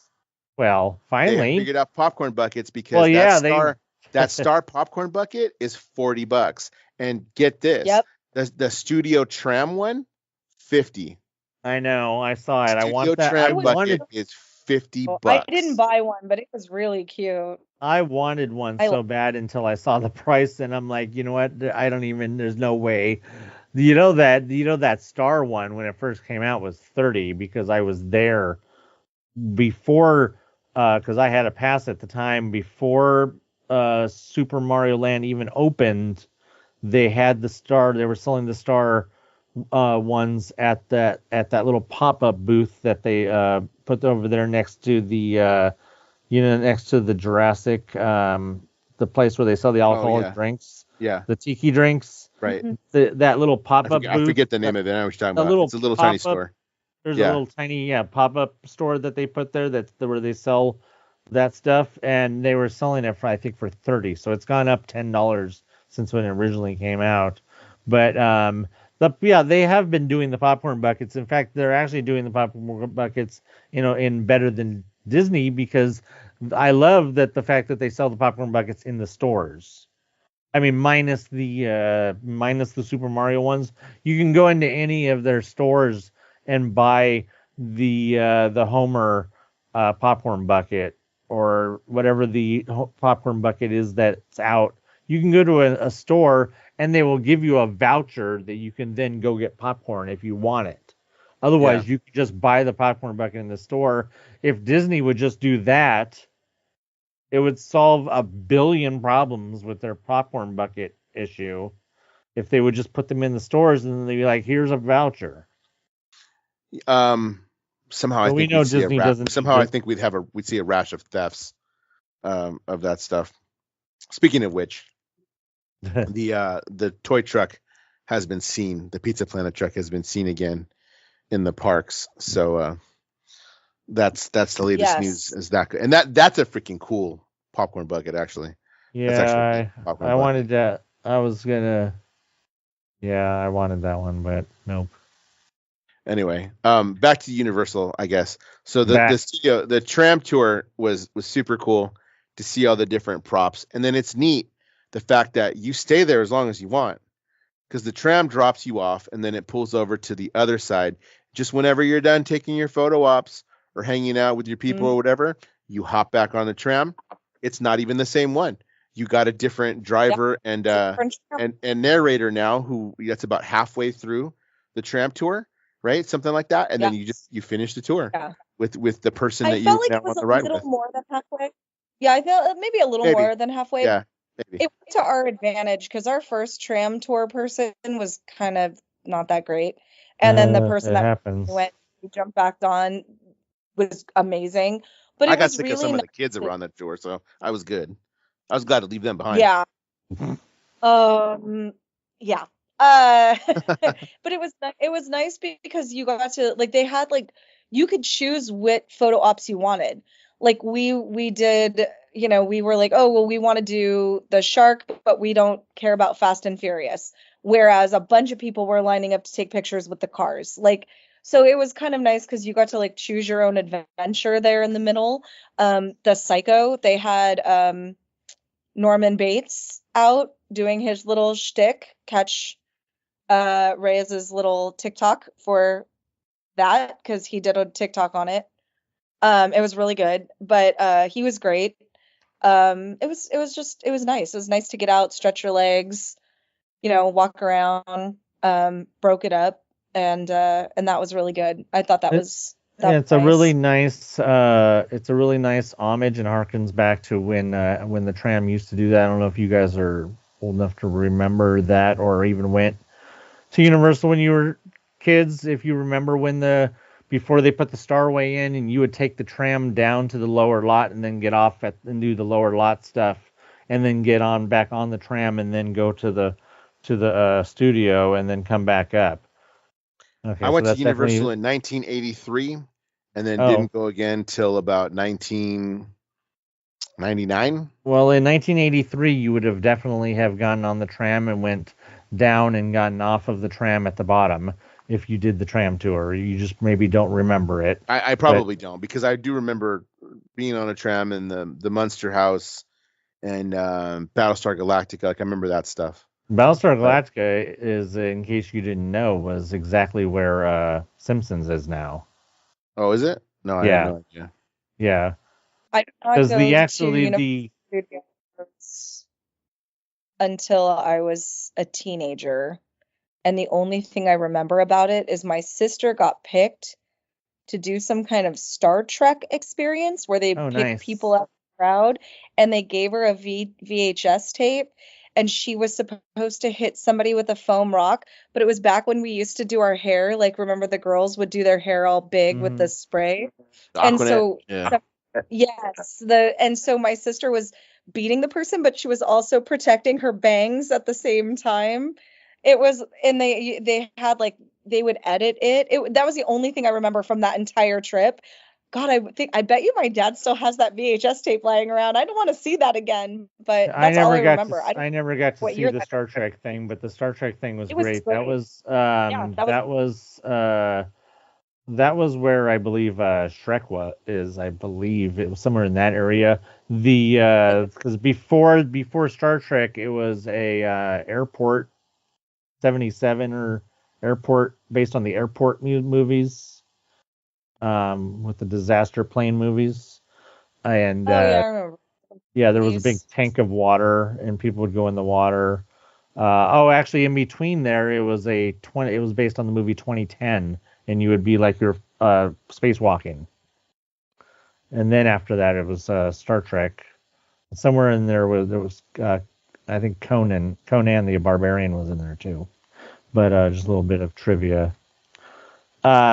It's cool because, like I said, that the tram, you used to have to take the tram down to where Jurassic and Transformers and stuff is, and you would get off there, and then you would go back around. So it's a nice homage to that, and I've seen the pictures. That Hollywood sign photo op is, I think, one of my favorites. It reminds me of the old Hollywood sign photo op that used to be at the top of the entrance to the trams.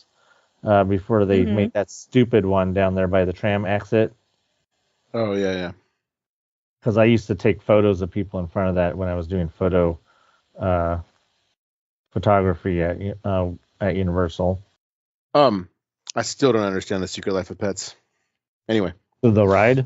It's freaking stupid. Ride. You know what? Okay, I gotta be honest. It's a cute little ride. It's adorable. First off, can we please, for the love of God and all that is holy, change the freaking ride vehicles? There is no reason for those ride vehicles to be as uncomfortable as they are. None. It is a dark ride, essentially, where you get to see the little pets having a party and you're getting adopted. Okay, whatever. There's no reason for that ride vehicle to be so uncomfortable. It is the way they strap you in, wildly uncomfortable. It's bad design. I didn't even try to go on it because when it first opened, when we had a pass and when it first opened, you had to do basically a fast pass to get on it. It was the only ride in the whole entire park you had to do some sort of fast pass for. And so I was like, well, I'm not even going to bother with it. So I'm glad I didn't go on it. But talk about a ride that's probably due for a retheming at some point. Well, but it's a cute ride, but just make it to where people can ride it who are they lock your legs in and like you're squished in there and it's just not I probably wouldn't have gone on it then. No, it is wildly uncomfortable. There are people who don't fit. I barely fit, Anthony. I barely fit. There's no reason I wouldn't have gone on it then, so why does it have to be like that? What do you do in that ride? Jeez. Nothing. It's a dark ride. There's no reason. It's a dark ride. There's no reason. I get Forbidden Journey. I get the reason why that one is a little more like, okay, I couldn't get on that ride. People of size. I get all that because that one you're spinning and twisting. Secret Life of Pets is essentially a dark ride. There's absolutely no reason for that ride vehicle to be that freaking uncomfortable. None. That's weird. It's the dumbest ride design that I have. I don't think I've ever seen a ride design more poorly created. So if you go to Universal and you don't fit, you're not missing a whole lot. It's cute, but it's not that cute. Well, I'd rather do Despicable Me anyways. I know a lot of people don't like that one, but I really like it. I think it's cute. The Minion ride is cute. Yeah, Dan and I preferred it over that was our last ride of the night with 20 kids. Terminator. I preferred it over Terminator. I barely remember the Terminator, but I remember it being pretty cool. Yeah, we got on that ride with about 20 kids. It actually was we had cool. 20 kids on that ride. They did at the cool, end. How many you got? We said 20, 22 or whatever it was. That's pretty cool. 22 people, and it was me, Dan, and 20 kids. Oh my! And Good it was time. The end of the night, and we were in like the adult group chat, and the buses were late, and everybody in the group chat was like, "Our buses are late," and I'm like, "We're on the Minion ride with 20 kids. We'll see you soon." I was like, these adults are fuddy-duddies. We were having a grand old time. We still made it to the bus on time, and all of our kids showed up on time. Yeah, we didn't have a problem. So no. All right. Times. What else we got as we get closer to finishing this up? Anything good? Oh, the chocolate covered pineapples are back. If you've not had a chocolate covered pineapple from Disneyland, you need to get one. Top notch. Yeah, I got to get one of these days. Now that we're on summer break, I gotta get there a little bit earlier. And are they mobile order? Wait. No, that's the one problem. You cannot mobile order it, but this is what it looks like. It's thick, dark chocolate with the white drizzle with a fresh piece of pineapple. We watched them dip them in the morning. It was so good. It was so. I like chocolate and I like pineapple. So if you like chocolate and you like pineapple, you have to like dark chocolate, and it's big enough that you can easily like share. If you want to, you don't have to. But I will tell you. Oh, I was gonna. So we get there and it's 10 a.m. Okay. But these pineapples notoriously sell out early. So we were like, okay, well, we're just going to have our snack at 10 o'clock in the morning. Whatever. No big deal. It's Disney. Time doesn't matter. So I walk up. I see them in the little refrigerator. I ask the CM. I was like, can we get a chocolate covered pineapple? The look on her face, she was so like, she gave us the dirtiest side eye.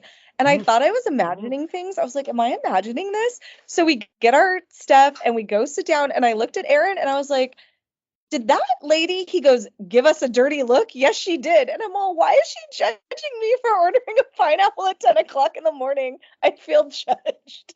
Wow. It was the weirdest experience. I was just like, okay, but can I have one? I just want my pineapple. But anyway, that was just like, it rarely happens that I get any kind of customer service like that from Disney, but it was just the weirdest moment. That is like, yeah, I've been like, just leave me alone. Give me the damn thing. Wow. Like, what do you care? I already had a drink at Oga's at 8:30. Don't judge me. You don't know how long I've been up. Talking about food, I would consider it a pro tip, or at least a interesting observation, that after seeing the dining package, the Fantasmic dining package for Blue Bayou, have you guys seen it or looked into it? I'm going to be honest, no, because I never look into them, because I always have to. I'm going to end up buying 3 of them, and so it's not worth. Yeah. It's not worth the cost. Probably not. Yeah. But just a note. But yeah, it would be expensive for you, because the dining package, if you want to get the I think it's a specific. There's a specific dish that if you want as your main course, that I think it's the with shrimp or something, you add $10, but it's either 95 or 105, in other words, I believe, but it's a 3-course meal that basically is on par with anything you would get at Club 33. As someone who has been to Club 33, the quality of the meal that the 3-course meal that you're getting is about on par, and basically coming from the same kitchen as Club 33. So if you wanted to have what would basically be not even really a Wish version of a Club 33 meal, but I would consider it to be better than that. If you wanted to say, I had a Club 33-esque meal. You can have this dining package at Blue Bayou, which, in my opinion, from seeing the food that you get, would be 100% worth the price, even if you don't go see Fantasmic. Just the price of the meal itself is worth it, because based on what I saw and the quality of the food, it's just short of the 4-course meal, which you would get for about $120 for lunch at Club 33, because this is I think they only have a lunch. This was lunch, I believe, at lunch dining package at Blue Bayou. So just my opinion as someone who has eaten at Club 33, and the food looked like really good, and it's a 3-course. You get a really good looking appetizer, you get a main course, and then you get a really nice looking dessert. The only thing that's really missing is the cheese / charcuterie or whatever course that you would get at Club 33. And who really needs that anyways? I guess you can go get charcuterie by itself if you really want a freaking charcuterie. I mean, come on. So just a pro tip. I know it sounds like a lot of money, but if you really wanted to get that Club 33 experience without going to Club 33, I would say that would be a good idea for someone who has that kind of money or could afford that. If you could afford it, then I would say do it. If you never think you're going to go to Club 33, which most people aren't, obviously. Most people are not going to get there. Yeah. Yeah. Unfortunately. Out of the 3 of us, 2/3 of us have been to Club 33, and I'm not it. Uh-huh. But if you can't go to Club 33 and you like an open, you like to sit by the pool somewhere and have lunch, Palm Breeze Bar over at the new DVC Tower was awesome. We walked right up and got right in. It's open to the pool. You don't have to be a DVC person to go there. That's interesting. It was very nice. It was great service, and the charcuterie pizza was so good. It was so good, and it's like a really kind of funky vibe. I liked it better than the bar, like the outdoor restaurant at the Grand. I thought it was much better than the I think it's Craftsman's Bar and Grill or whatever. Yeah. At the Grand, it was so much better. So if anyone's looking even, we enjoy eating at the different restaurants, because if I'm going to go and eat, I want to eat something nice. Well, Craftsman, first of all, hasn't been the same since they changed names. It was excellent back when it was just whatever it was called before, back when they had the most amazing nachos. Yeah, the vibe over there felt very cramped, and it was like, it just I didn't feel like it was a very relaxing and eating experience, but we both felt like the Palm Breeze Bar was totally different. It was very relaxed and very casual, and it was a beautiful day, tons of shade. You're not in the sun at all. And then we also ate at Centrico, which is the new Mexican restaurant. That was really nice. Much better than the Uva Bar in my experience. Anyway, but wow. So if I've seen good things about that place. Yeah, I will say I feel that a lot of the sit-down restaurants, both inside and outside of Disneyland, are getting much better. I feel like they're really kind of stepping up their game a little bit. The portion sizes were good, the drinks were good, the service was amazing, and that pizza, I would go back to the Palm Breeze Bar for that pizza. That's how good it was. Yeah, really talking about portions. That's another thing about that dining package at Blue Bayou, is that the portions just seemed really especially compared to what your portions would be at Club 33. It's also what made it seem like it was much better deal to me was because the portions. And also talking about portions and talking about dining packages, A plus for them giving a dining package to Zocalo, which I believe is the first Is that a first time Zocalo's had dining package? I think so. It used to be the Hungry Bear, but they're going to close that for refurb soon. Yeah, but then they've also had it at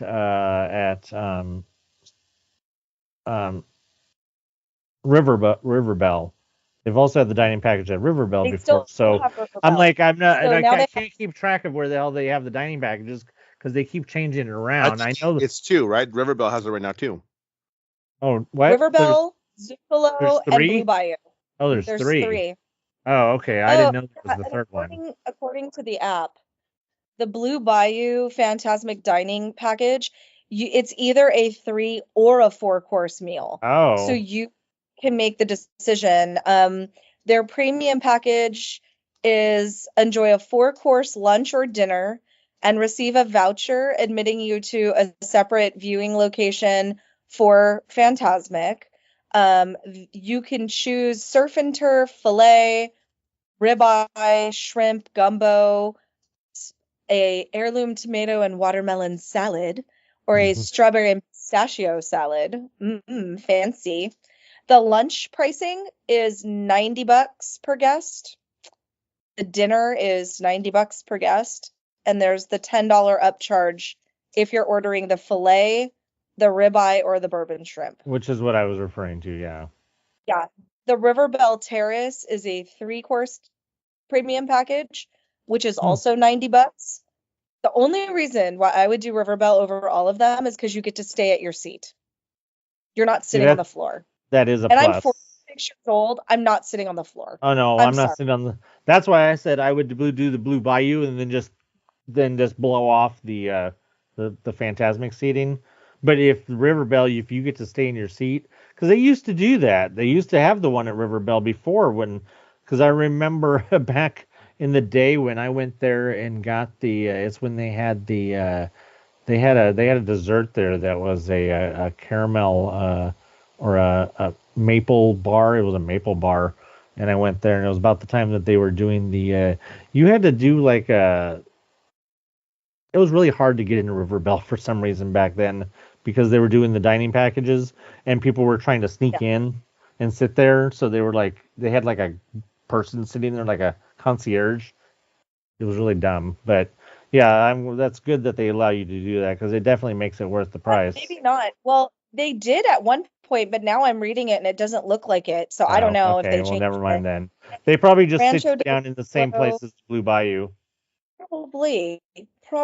And then Rancho del Zocalo, it's $35 a person, which is much more reasonable. Well, yeah, but the food's obviously not as good. Yeah, you get a nice portion, but the beans and rice still the same old beans and rice that Zocalo's always had. That's never been really good. They don't even offer that for other meals. Okay, so for River Bell, I would do this, but I think these go really quick. River Bell Terrace Fantasmic Dinner Dining Experience Premium Package Viewing Area. Enjoy your dinner and the evening's first performance of Fantasmic right from your table on the outdoor patio. I'm in. I'll do it. That's the only way. I'm not sure. It's funny from there. Huh? Can you see from there? Oh, you can definitely see from there because you want to know how I know? Because the very first time I ever saw Fantasmic was when the summer it opened back in I think '92 or whatever it was, and back then you could just sit anywhere. You could stand anywhere, obviously. And the first time I ever saw it, we sat at the seating area that's in between River Bell and the Stage Door Cafe. And the seating was great. The viewing was great from over there. I thought it was fine. And the area that they have, I think they're using is the little rounded section that's there next to the ramp coming down by Pirates. I think that's where they usually were seating you before anyways. I don't know why that wouldn't be now because it's the easiest area for them to control. So I think for that one, you would have to book pretty far out. I imagine. Because I'm looking at it now and I'm not even seeing it for the 90-day window. So that's probably one of those wake up at 6 a.m. and try to get reservations. Well. So that would be a tough one, but today is sold out, but they still have Zocalo for tomorrow. So if you do a little bit of pre-planning, you can get a nice cold cucaracha ground, or you can try to book 90 days out, or you could just I'd rather eat at Blue Bayou and roll in. Just not see the show. Well, and I know that Dan rolls in. You've never had a problem, have you, going to the second show? No. Just rolling into the second show. Diggs did the first day. He said it was still packed, but it was first day. No. Usually you can catch something very viewable at the second show.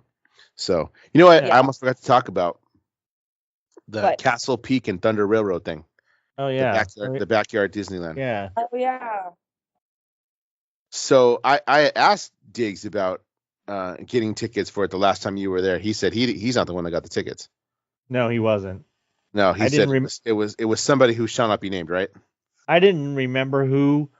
I didn't remember if it was him or not, but it was someone who shall not be named. Yeah, no, I didn't remember if it was that person or not, but I didn't remember who it was. But I just knew that the tickets had been acquired through Diggs, but I just remembered going and that he picked me up and took me. So I didn't really remember anything.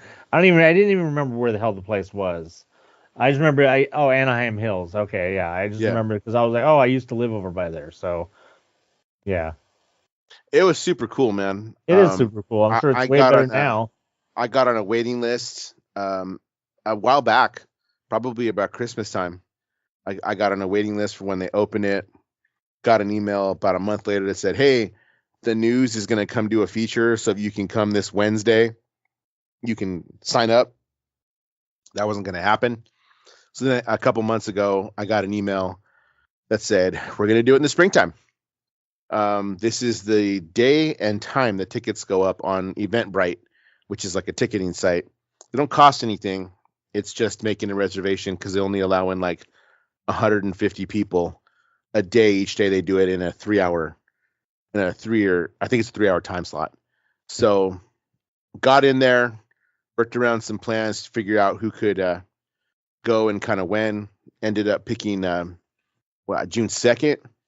Picked June 2nd. Got 8 tickets, which is the max. My family and some friends, his family, and went. Like I said, it cost no money, but it sold out right away because I had wanted to try to get one more ticket. So I got ours, and then I went back in and see, like, can I make another reservation? I actually had to have my son do it, and it sold out. I mean, 20 minutes, these tickets were gone, like completely. And again, it's real limited, 150 a day. You know, however many 6 weekends he's doing this. I mean, 12 or 13 days. Understand real fast that you're kind of burying the lead here. This is a guy's backyard. Yeah. This is a neighborhood. Uh-huh. This is like going into like a housing tract and this dude's backyard. He just started to make this thing. So you have to understand why he has to limit, because, you know, he can't have a bunch of people just parked out in front of his house like at constantly. He has to. That's why he can only do this certain amount of times per year. Like it's a super special thing. Right. It's super special because it's this dude's backyard. Right. And it totally is. He doesn't even have to do this. Nope. He could do it just for himself. Totally. He could charge admission if he wants, but I mean, and still do it. But it's amazing that the dude is even doing what he's doing. Yeah. So it is, and it's super cool. And the experience starts from his front yard. So there's the little walkway up. He's got some stone brick steps that lead up towards the house because the house is on a hill. So it leads up there, and in the potted plants on the side, it's got Small World like little structures with characters in different languages, bienvenidos, welcome, all that kind of stuff. Even Grogu, his Grogu out there with Airbush. So you get up to the top, and he has a little like stream of water that's up there where you step over these stones to get into his backyard. And they're uneven stones, and you're literally stepping in these stones that are in the middle of this water. And that's the Jungle Cruise. It's the Tiger from the Jungle Cruise. It is the that statue. I don't even remember what Buddha's not the right word, but some kind of a statue like that. Shiva, I think. Maybe. So that's cool. And then you get to the side of the house, and the side of the house is the Skyway, like the Von Roll Skyway. Who, interestingly, Anthony, actually, I posted the video that I made on TikTok and on YouTube, and I know that you saw it. But when I put it on YouTube, Von Roll Skyway actually commented on my post and said, "Hey, we do something too. You should check it out." And I got to go look into that now. But they actually commented on my post, so that was kind of cool. Nice. But it's this whole elaborate structure, and a train goes back and forth right there along the entire side of the house. And then you get into the backyard, and the entire backyard, all the planter area in the backyard, right, is just this elaborate structure. The castle, Splash Mountain. I don't know if he's going to change that, but it's Splash Mountain, Big Thunder Mountain. It's just incredible. And everything, as you kind of flow through what he has, the backyard, the way that it's decorated, there are characters from the scenes of every Disney animated classic and every Pixar one is represented in his backyard. It's ridiculous. Let me give you a little checklist and say, do you want one of these? We have these in pencils. You can go and try to find like every one of these different animated films. All of them are represented. It's freaking ridiculous. So what do? We said, yeah, we're up for the challenge. Even has hidden Mickeys. Even has hidden Mickeys amongst these type things. So you go and you check everything out, and I got a ton of pictures and a ton of video, and the two families are like, hey, I can't find, this. And then some of it you're stumped. It's like, what the heck? Which one is Make Mine Music? You know what I mean? And like you're just looking for something, and I'm sitting there, and they're there to help you. I was like, I've seen Fantasia 2000, but I don't remember that much about Fantasia 2000. So I have no idea what film would be represented by this, where the original Fantasia is Mickey with the sorcerer's hat, right? The Donald in the Ark? No, I actually asked. She said, have you seen the film? I said, yes. She's like, do you remember the Firebird scene? I was like, okay, that's coming back. I said, oh my God, I'm looking right at it. Firebird. I'm looking right at it. Everything in that backyard is intentional. It's intentional. If it is obviously like something that was designed and not just like this is a plant, you know what I mean? It is there intentionally. Like it's freaking fantastic. I would totally recommend if you can figure out, how to get in there to get in there and check it out. To find the hidden Mickeys, man, some of them were tough until we figured out. I was talking to them and I kind of figured out their plays on words. Like what it says to look for, it's a play on words. So you have to think out kind of outside the box. The funny thing is I had told my friend, I don't think we're going to be there for 3 hours. Damned if it wasn't over there for over 2, and could have been there the entire 3 hours. Like without a doubt. He even had, and they were nice enough to provide water and some small bags of popcorn for people. And over where you served yourself the like little bar that they had it on, the back of it was the tikis from the tiki room, and even had the how you anger the gods, because the tikis are playing, and then as you anger the gods, the storm comes. He had that behind the bar, and I'm like, this is incredible, man. He was a super nice guy. He was talking to people when he came up. My daughter was looking at Tinkerbell and some of the stuff, and he said, oh, next season I'm going to cut this back, and this is going to become Pixie Hollow right here. So it's just like a constant updated thing. It's just like, man, this is super, super incredible. I thanked him. I said, thank you, man. This is amazing for you to do. They, of course, accept donations. They have maps of like all that kind of stuff. So they do have a little bit, but he just does it for the love of Disney and what he does. It's a seasonal thing. So it's just kind of in the springtime, I believe, when it opens up. So if you didn't catch it now, you're looking at it next year. Nice. I guess. It definitely sounds like it definitely sounds like it's come along a lot since Diggs and I were there. Well, think of how many movies have come out since the last time you guys were there. Yeah, and even then it sounds like, because I don't remember there being anything in the front. I just remember us coming up, and we came in on the side where the train is on the side of the house. Yeah. We came in on that side, and that's all I remember. That's the first thing I remember was and the train wasn't even running. I think it started running by the time we left. But, yeah, it definitely sounds like they've been a lot at it. It's really cool. They have at least two of the Disney trains that are running, and the Casey Jr. train runs. The Casey Jr. train actually runs. Skull Rock is there, like as part of the display. It's just, this thing is incredible, man. I can't even like describe like the video.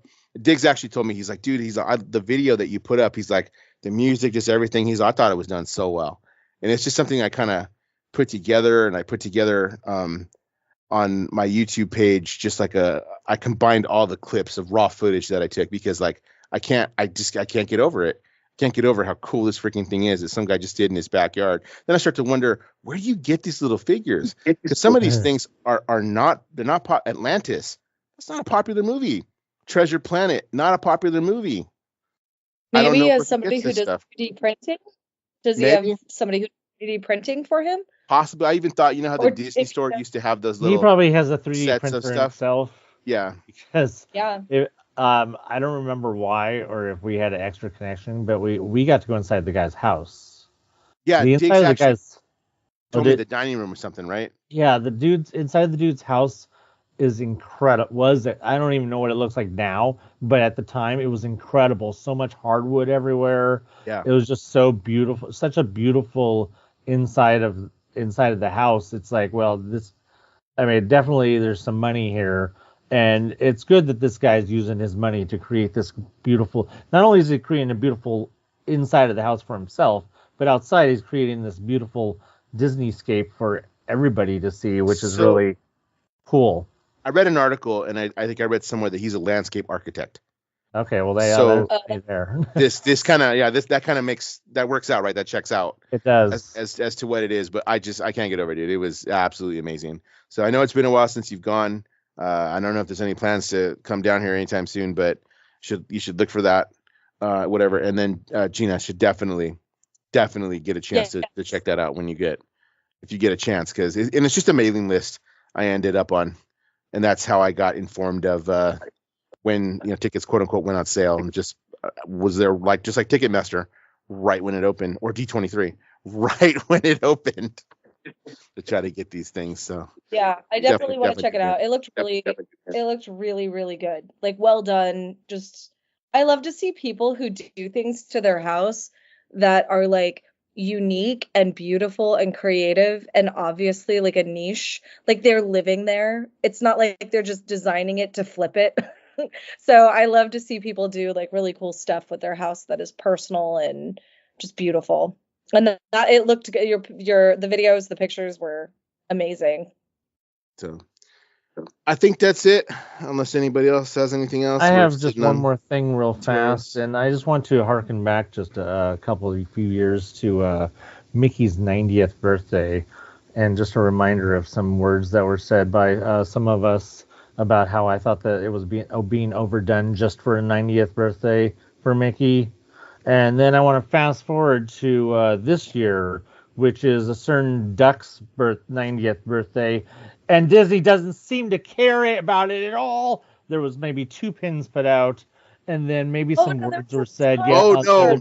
You must have missed all the merchandise. There's so much merchandise coming out now. They didn't. I will agree with you. They didn't make it as big a deal as Mickey's 90th. With those kind of sippers and all that, but there's a new lounge fly. There are all kinds of different T-shirts. There's merchandise. There is merchandise. Not slept on this like at all. You know perfectly well, Dan, that it's not the merchandise I'm talking about. It's the hoopla. No, it was not. It was not. Where the hell is the Donald hoopla? No, he wasn't going to get that, but they didn't sleep on this one. I can almost promise you, when Goofy turns 90, you're not going to see this, because it's definitely after Mickey Mouse. It's Donald Duck. As far as popularity, right? It's gotta be. The song is Mickey Mouse. No. Donald Duck.